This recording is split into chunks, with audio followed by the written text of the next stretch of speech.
হয়েছে কি? এই যে দেখো একটা মাছি ধরেছি। মাছি ধরেছো? কোথায়? এই যে হ্যাঁ তো আরবি, এটা কেমন করে ধরলে? মাছি তো অনেক দুষ্ট, একে তো ধরা যায় না। আমি চুপ করে আর ধরছিলাম। চুপ করে ধরেছো? হ্যাঁ। তা মাছি ছেড়ে দিতে হবে না? মা ওই আমার রস খেয়েছে। রস খেয়েছে? রস খেয়েছে নাকি তোমাকে অনেক ডিস্টার্ব করে মাছি? হ্যাঁ রিস্তা করে। শুধু মুখের সামনে ঘোরাঘুরি করে, তাই তো? হ্যাঁ আমি এর জন্য সারবো না। এর জন্য ছাড়বা না, তাই আটকে রেখেছো। দেখো বন্ধুরা, আরবি আজকে একটা মাছি এই বয়ামের ভিতরে আটকিয়েছে।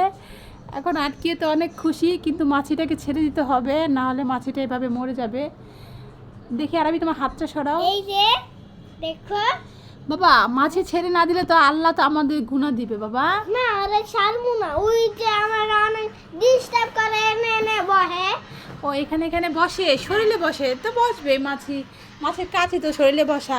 তা মাছিটাকে ছেড়ে দাও বাবা, না হলে মাছি কষ্ট পাবে, তখন কিন্তু আল্লাহ আমাদের অনেক পাপ দিবে। না আমি সারবো না। যে বন্ধু আমার মাফ না করবো মাফ তারপরে করুন, আচ্ছা এখন ছেড়ে দাও। এই দেখো ভিতরে থাকছে না, কষ্ট হচ্ছে মাছিটার বাবা।